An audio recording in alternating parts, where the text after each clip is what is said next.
우리 성도님들께 질문하겠습니다. 하나님을 믿어서 행복하십니까? 교회를 다니셔서 즐거우십니까? 그렇다면 거꾸로 하나님을 믿어도 안 행복하다면 안 믿으실 겁니까? 교회를 다니는데 즐겁지 않으면 안 다니실 겁니까? 우리의 신앙생활을 통해 유익이 없다면 신앙생활을 포기하시겠습니까? 우리가 성경을 읽고 기도하고 예배하는데 우리 가정이 화목하지 않거나 늘 경제적으로 어렵거나 배가 고프고 세상의 온갖 불행은 다 나에게 다가오는 것 같다면 하나님은 안 계신 걸까요?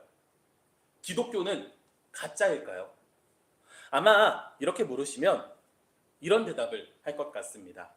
하나님께서 우리에게 고난을 주시는 것도 다 우리를 사랑하셔서 그런 거다. 우리를 성장시키려고 시험을 주시는 거다. 즉 고난은 일종의 성장통이다. 그리고 지금은 우리가 고통 속에 있으나 결국 우리는 최후 승리를 맞이하게 될 것이다. 지금 이 땅에서는 괴로우나 우리에게는 천국 소망이 있다. 우리는 천국 백성이다. 맞습니까? 분명 맞는 말입니다. 어떤 상황 속에서는 꼭 필요한 대답입니다. 그리고 또 다 성경적인 대답입니다. 그런데 문제가 무엇입니까? 이러한 질문과 대답의 범위를 벗어나는 경우가 있다는 거죠. 그게 바로 오늘 설교의 주제입니다. 여러 가지로 표현할 수 있겠으나 한 문장으로 정리해보자면 우리 삶의 시작부터 끝까지, 그러니까 태어나서 죽을 때까지 모든 순간이 고통과 고난의 연속이라면 우리는 과연 하나님을 믿을 이유가 있을까? 실제로 우리가 봐도 정말 불행한 인생을 산 사람이 있어요. 온 순간이 고통의 연속이었던 사람이 있습니다. 그 사람을 보면 단 한순간도 행복했던 적이 없는 것 같아요. 그러니까 그 사람은 실제로 고백합니다. 나는 신을 안 믿는다. 신이 존재한다면 내 인생이 이럴 수가 없다. 만약 신이 존재한다면 인간이 괴로워하고 나락으로 떨어지는 것을 기뻐하는 악한 존재일 것이다. 우리는 무슨 이유로, 어떤 연유로 인해 하나님을 믿고 신앙생활을 하는 것일까요? 먼저 우리들 신앙 안에는, 그러니까 우리 한국교회 안에는 하나님을 믿으면 잘 된다, 하나님을 믿으면 잘 산다, 하나님을 믿으면 건강해진다, 이런 믿음이 깊게 녹아 들어 있습니다. 이것을 전문 용어로 번영신학이라고 합니다. 하나님을 믿고 믿음으로 살아간다면 하나님께서는 우리에게 물질적인 풍요, 건강, 성공, 명예 등 번영을 주신다는 것입니다. 소위 말해 우리가 생각하는 복을 주신다는 거죠. 성경에도 하나님께서는 우리에게 복을 주신다고 말하십니다. 이게 분명 틀린 말은 아닙니다. 하나님께서는 우리에게 우리가 생각하는 가치, 물질적인 풍요, 건강, 우리가 좋다고 생각하는 그런 것들을, 그런 합당한 선물들을 주시기도 하십니다. 대표적인 성경 구절을 보겠습니다. 요한 3서 1장 2절입니다. 사랑하는 자여, 네 영혼이 잘됨 같이 네가 범사에 잘되고 건강하기를 내가 간구하노라. 아멘. 마가복음 10장 29에서 30절입니다. 예수님께서 직접 하신 말씀입니다. 예수께서 이르시되 내가 진실로 너희에게 이르노니 나와 복음을 위하여 집이나 형제나 자매나 어머니나 아버지나 자식이나 전토를 벌인 자는 현세에 있어 집과 형제와 자매와 어머니와 자식과 전토를 100배나 받되 박해를 위험함을 받고 내세의 영생을 받지 못할 자가 없느니라. 아멘. 예수님의 직접적인 말씀이시죠. 예수님, 그러니까 나와 복음을 위해 살았으면 현세, 지금 이 땅에서 100배나 더 받는다는 것입니다. 그리고 내세에는 영생을 받게 된다는 것입니다. 어떠십니까? 아멘입니다. 우리 성도님들께도 먼저 소망하는 바는 우리가 예수님의 말씀처럼 이 땅에서도 그리고 저 세상에서도 복을 누리며 살아가는 성도 되기를 기도하겠습니다. 그런데 문제는 무엇입니까?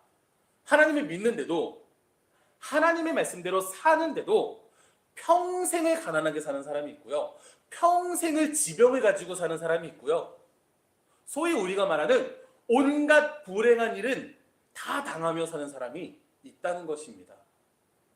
그래서 실제로 우리 삶 속에 오직 고난만이 있으니 나는 하나님을 믿지 않겠다라고 말하는 사람도 넘쳐납니다. 즉, 번영신학은 틀린 것은 아니지만 번영신학이 하나님에 대해 성경의 전부를 말하고 있는 것은 아니라는 것입니다. 우리는 이것을 반드시 구분하셔야 됩니다. 왜냐하면 하나님을 믿으면 반드시 복받는다, 하나님을 믿으면 반드시 건강해진다, 하나님을 믿으면 반드시 가정이 화목하다라는 것을 못 박는 순간 무슨 일이 일어납니까? 우리가 복받지 못하는 이유가 무엇입니까? 하나님을 똑바로 안 믿어서예요. 우리 가정에 불화가 넘치는 이유가 무엇입니까? 하나님 똑바로 안 믿어서가 돼요. 내가 가난한 이유가 무엇입니까? 하나님 똑바로 안 믿어서. 어느 날 나에게 갑자기 감당하지 못할 병이 찾아오는 이유가 무엇입니까? 하나님 똑바로 믿지 못해서 라는 이유로 결론 지어져 버립니다.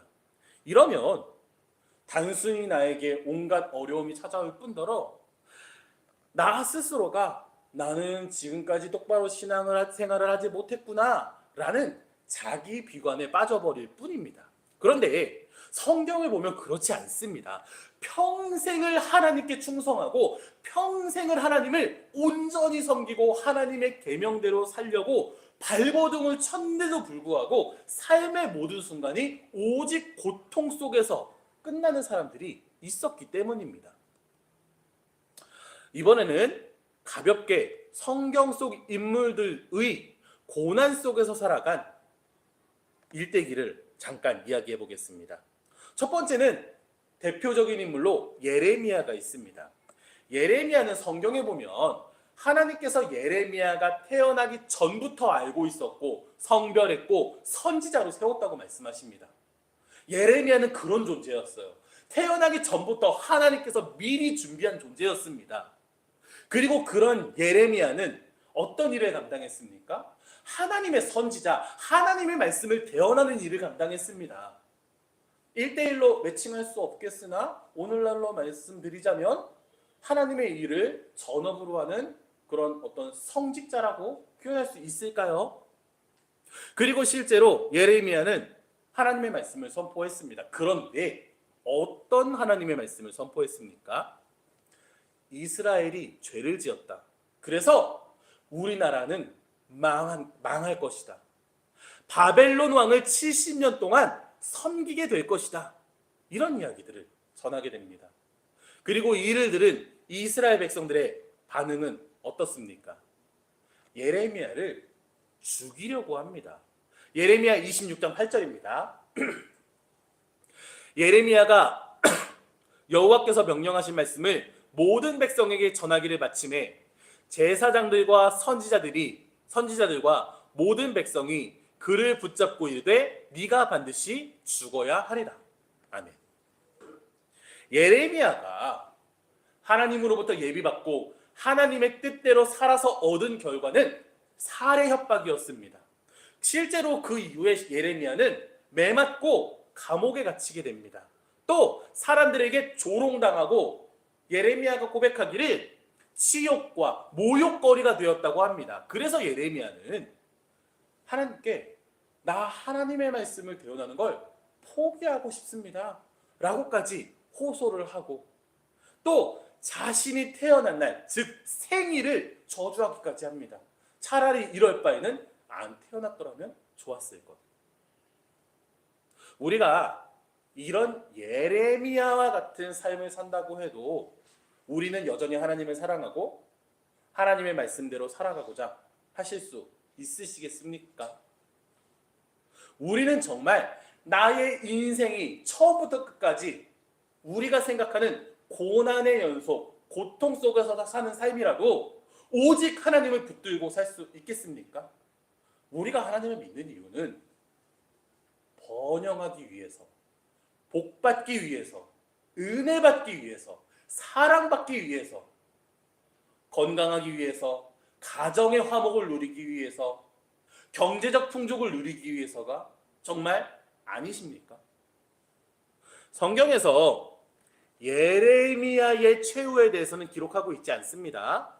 그의 말년이 어떻게 끝났는지는 정확히 모르겠습니다. 그런데 오늘날 우리가 생각하기에 비참한 최후를 맞이한 이들도 분명 기록되어 있습니다. 그 대표적인 인물은 세례 요한과 스데반 집사입니다. 그들의 최후는 어땠습니까? 세례 요한은 헤롯 왕에 의해 목이 참수되어 죽었습니다. 스데반 집사는 사람들에게 돌 맞아 죽었습니다. 그럼에도 불구하고 그들은 하나님을 붙들고 신앙을 포기하지 않았다라는 겁니다. 그 외에 성경을 보면 하나님을 믿는데 하나님의 말씀대로 사는데 온갖 고통과 고난 속에서 산 사람들이 넘쳐납니다. 그럼에도 불구하고 그들은 왜 하나님을 믿었을까요? 성경 속 인물들 뿐만이 아닙니다. 혹시 2019년에 개봉했던 다큐멘터리 영화 교회 오빠 기억하십니까? 혹시 보신 분 계실까요? 저는 우리 예린교에서 부평의 소극장 대한극장에 같이 영화 보러 놀러 갔었죠. 저 거기서 교회 오빠를 봤었습니다. 내용은 신앙생활을 잘하고 살던 30대 젊은 부부의 이야기입니다. 그런데 그 젊은 나이에 남편, 그러니까 이관희 집사님은 37살에 사기, 암 진단을 받고 투병 생활을 시작합니다. 대장암 사기였어요. 그런데 그 소식에 충격을 받은 어머니가 극단적인 선택을 하십니다. 본인은 대장암 사기 판단을 받고요. 어머니는 극단적인 선택을 하셨는데 이런 일들이 해결되기 전에 아내가 혈액암 사기 진단을 받습니다. 벌써 한 가정이 풍비박산이 났죠. 그때 둘에게 있었던 딸은 돌이 지나지 않은 갓난아기였습니다. 이런 상태에서 우리라면 하나님께 무엇을 구해야 할까요? 어떤 하나님의 말씀을 가지고 살아가야 할까요? 결론적으로 이관희 집사님은 영화 개봉 1년 전 2018년도에 돌아가십니다. 그래서 영화에 보면 다큐멘터리 영화니까 이관희 집사님의 마지막 모습까지도 모두 기록되어 있습니다. 그리고 그 누구도 원망하지 않고 그 마지막까지 믿음을 지키며 돌아가시는 모습을 볼 수 있게 됩니다. 더 자세한 부분들이 있는데 이건 제가 설명드릴 게 아니라 우리 성도님들께서 직접 영화를 한번 보셨으면 좋겠어요. 그거 엄청 슬퍼요. 단순히 영화가 아니라 다큐멘터리라 굉장히 슬픕니다. 감사하게도 이제 아내분께서는 혈액암 4기에서 완치를 받고서 지금도 가끔 이제 기독교 방송에 보시면은 나와서 간증하시는 모습을 보실 수 있더라고요. 우리에게 있어서 이런 고난의 연속이 있다면 우리는 대체 무엇을 믿고 무엇을 따르는 것이 옳겠습니까? 첫째, 믿음이라는 것은 하나님과 거래해서 무슨 상품을 받는 그런 것이 아닙니다. 믿음이란 하나님과의 관계를 말하는 것입니다. 이미 우리 그동안 말씀을 많이 나누면서 믿음이란 무엇인지, 신뢰란 무엇인지, 하나님과의 관계란 무엇인지 우리 계속 이야기를 나눴죠. 더 설명드릴 필요 없을 것 같아요. 그러나 중요한 것은 무엇이냐면 우리가 하나님을 믿는 이유는 하나님이 우리에게 무엇을 주셔서가 아니라는 겁니다. 내가 가족을 사랑하는 이유는 가족이 내 주머니를 채워줘서 그렇습니까? 내가 친구와 뛰어노는 이유는 친구가 내 인생에 유익이 되기 때문에 그렇습니까? 물론 그런 게 없지 않아 있기도 해요.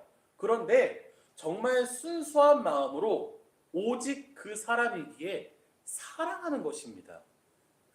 그런데 우리가 자꾸 믿음의 기준을 인간의 시선, 인간의 기준으로 판단하니까 왜 믿어야 하는가? 믿었을 때 어떤 결과가 나오는가를 인간의 생각으로 판단하는 것입니다. 하박국 3장 17에서 18절입니다. 우리가 많이 부르는 찬송입니다. 비록 무화과 나무가 무성하지 못하며 포도나무에 열매가 없으며 감람나무에 소출이 없으며 밭에 먹을 것이 없으며 우리의 양이 없으며 외양간에 소가 없을지라도 나는 여호와로 말미암아 즐거워하며 나의 구원의 하나님으로 말미암아 기뻐하리로다. 아멘. 우리가 믿는 이유는 건강이 아니라 돈이 아니라 다른 이유가 아니라 그저 하나님이시기 때문에 믿는 겁니다. 그냥 하나님이니까 함께 신앙생활을 하는 거예요. 둘째, 그러므로 복에 대한 개념을 바꾸셔야 됩니다. 성경에 보면 하나님께서 우리에게 복 주신다고 말씀하세요. 하나님께서 자신의 계명을 따라 살면 복 주시겠다고 말씀하십니다. 그런데 복은 단순히 돈 많이 버는 것, 건강한 것, 사업이 잘 되는 것, 자녀가 잘 되는 것, 집안이 화목하고 평안한 것을 의미하지 않습니다. 물론 이것도 복에 포함돼요. 그러나 복인 무엇입니까? 가난한 것도 복이고요. 슬퍼할 줄 아는 것도 복이고요. 마태복음 4장 10에서 12절을 보면 어떤 말씀이 기록되어 있습니까? 예수님께서 팔복을 말씀하셨습니다. 8가지 복. 그 복을 보시면 우리가 생각하는 그런 물질적인 복이 아니에요. 우리 꼭 팔복의 말씀을 한 번 더 살펴보시고 기억하시기 바랍니다. 셋째, 자, 여기까지 우리가 말씀을 나눴는데 여전히 우리가 하나님을 믿는 이유가 수긍되지 않으십니까? 이해되지 않으십니까? 그런데 그럴 수 있어요. 심지어 성경에 그러한 고민을 하고 있는 이들조차도 기록되어 있습니다. 대표적으로 한 명만 이야기하자면 바로 우리가 잘 아는 욥입니다. 욥은 자신의 고난 속에서 하나님께 부르짖습니다. 하나님, 대체 나에게 왜 이러십니까? 내가 무슨 잘못을 했습니까? 나 하나님이 말씀하시는 그 계명 충실히 다 지켰고 심지어 우리가 알게 모르게 죄까지도 회개했습니다. 그런데 내가 왜 고통받습니까? 이에 대해서 하나님께서 뭐라고 대답하십니까? 대답하지 않으세요. 오히려 거꾸로 물어보십니다. 욥기 38장 2에서 3절입니다. 무지한 말로 생각을 얻게 하는 자가 누구냐? 너는 대장부처럼 허리를 묶고 내가 너에게 묻는 것을 대답할지니라. 아멘. 그리고 38에서 욥기 38에서 39절을 보면 하나님께서 욥에게 질문을 쏟아내십니다. 그런데 이에 대해서 욥은 아무것도 대답하지 못해요. 감히 인간으로서는 세상을 창조하시고 인간을 지으시고 다스리시는 전능하신 하나님의 의도나 뜻을 이해할 수 없었기 때문입니다. 이에 대해서 욥이 고백합니다. 욥기 42장 2에서 4절입니다. 주께서는 못하실 일이 없사오니 무슨 계획이든지 못 이루실 것이 없는 줄 아오니 무지한 말로 이치를 가리는 자가 누구니까? 나는 깨닫지도 못한 일을 말하였고 스스로 알 수도 없고 헤아리기도 어려운 일을 말하였거니와 내가 말하겠사오니 주는 들으시고 내가 주께 묻사오니 주여 내게 알게 하옵소서. 아멘. 무슨 이야기냐면 내가 하나님을 다 이해하지 못하는 게 그게 맞다라는 겁니다. 전능하신 하나님이 하시는 일을 우리는 다 이해하지 못하는 게 자연스러운 일이라는 겁니다. 그러나 욥은 깨달았던 것 같아요. 그래서 42절 장 5절 말씀입니다. 욥이 이렇게 말합니다. 우리 예린교회가 처음 설립됐을 때 한 해 동안 주제 말씀으로, 그러니까 표어로 붙들었던 말씀이죠. 욥기 42장 5절입니다. 내가 주께 대하여 귀로 듣기만 하였사오나 이제는 눈으로 주를 배움나이다. 아멘. 머리로만 알았는데 경험했다는 겁니다. 눈으로 보기만 했었는데, 귀로 듣기만 했었는데 이제 눈으로 봤다는 겁니다. 간접적으로만 알았는데 직접적으로 알았다는 겁니다. 인간의 머리로만 헤아렸던 하나님에 대해서 이제 인간의 생각과 이 세상의 이치를 넘어서서 하나님을 경험하게 되었다는 고백입니다. 우리 또한 이러기를 원합니다. 어떤 상황 속에서도 오직 하나님의 영광을 위해 살아가고 그것이 나에게 있어 기쁨이 되고 진리가 되는 하나님의 말씀을 순종하며 살아가는 우리 성도가 되기를 소망합니다. 마지막으로 오늘 주제 말씀 한 번 더 보겠습니다. 히브리서 11장 39에서 40절입니다. 제가 한 번 더 읽겠습니다. 이 사람들은 다 믿음으로 말미암아 증거를 받았으나 약속된 것을 받지 못하였으니 이는 하나님이 우리를 위하여 더 좋은 것을 예비하셨은즉 우리가 아니면 그들로 온전함을 이루지 못하게 하려 하심이라. 아멘. 오늘 주제 말씀은 소위 히브리서 11장은 믿음장이다 이런 이야기 많이 들어보셨나요? 왜냐하면 계속해서 믿음에 대해 이야기하기 때문입니다. 그래서 히브리서 11장을 다 읽어보시면 믿음을 지켰던 믿음의 조상들에 대해서 계속 언급을 합니다. 그들이 믿음으로 어떻게 살아왔는지 이야기를 합니다. 그런데 왜 믿음으로 살았을까요? 왜 고통 속에서도 믿음을 지켰을까요? 히브리서 11장에서 하는 얘기는 믿음 그 자체가 증거였다고 얘기를 해요. 그래서 우리가 교회를 다니고 설교를 듣고 많은 이야기를 할 때 믿음 하는 겁니다. 그 믿음 자체가 우리가 신앙생활을 해야 될 가장 중요한 근거, 그리고 우리가 하나님을 믿어야 할 증거가 된다는 것입니다. 어떻게 보면 우리가 그동안 늘 들어왔던 원론적인 이야기와 같을 수 있어요. 세상 사람들이 봤을 땐 조금도 이해할 수 없는 말도 안 되는 억지 이유라고 생각될 수 있습니다. 그런데 우리는 욥의 이야기를 봤습니다. 욥은 신앙생활 지금까지 열심히 했어요. 그런데 하나님을 이해할 수 없는 것이 당연한 일이고 이제는 인간의 시선과 인간의 생각과 인간의 마음과 인간의 가치와 이치를 넘어서서 하나님을 만났을 때만 지금 히브리서 11장에 말하는 것처럼 믿음이 우리 신앙생활의 증거가 될 수 있다라는 것입니다.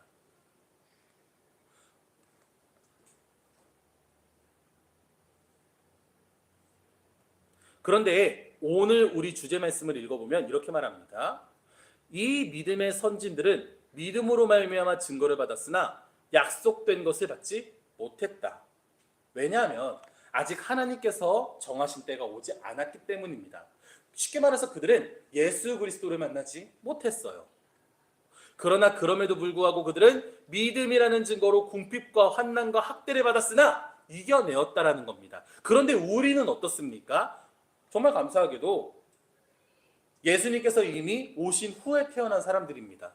그래서 우리는 하나님께서 우리를 위하여 더 좋은 것을 예비하셨고 그것을 누릴 수 있는 사람들이 되었습니다.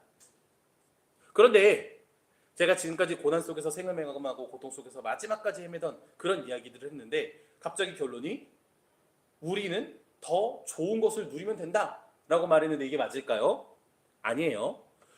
우리 또한 아직 약속의 성취를 온전하게 누리지 못했습니다. 물론 예수님께서 이미 오셔서 우리의 모든 죄를 대속하셨으나 여전히 우리도 완전한 하나님 나라에 들어가서 살고 있는 것이 아니라 늘 무너지고 흔들리고 풍파에 넘어지고 유혹에 빠집니다. 그래서 오히려 우리가 읽은 40절의 마지막 말씀이 더 중요해요. 우리가 아니면 그들로 온전함을 이루지 못하게 한다라는 겁니다. 이게 무슨 말입니까? 믿음의 선조들은 믿음을 지켜 살아갔는데 약속의 성취를 못했는데 우리가 있어야 이 약속의 성취를 완성할 수 있다? 이렇게 이해되기도 하거든요. 근데 그렇게 이해하시면 안 되고 과거의 선조들이 그 지켜온 모습을 우리 또한 지켜나가야 된다는 것입니다. 그래야 그들이 기다리고 했던 약속의 성취가 완성되고 우리 또한 같이 누릴 수 있다는 거예요. 어려우실까요? 쉽게 말해서 우리 또한 믿음이라는 증거를 붙들고 계속해서 살아나가야 된다는 겁니다. 그게 우리 신앙생활의 중심이고 증거이고 해 나가는 이유고 결과를 맞이하게 되는 그 은혜라는 겁니다. 결론입니다. 마무리하겠습니다. 우리는 고통 속에 있습니다.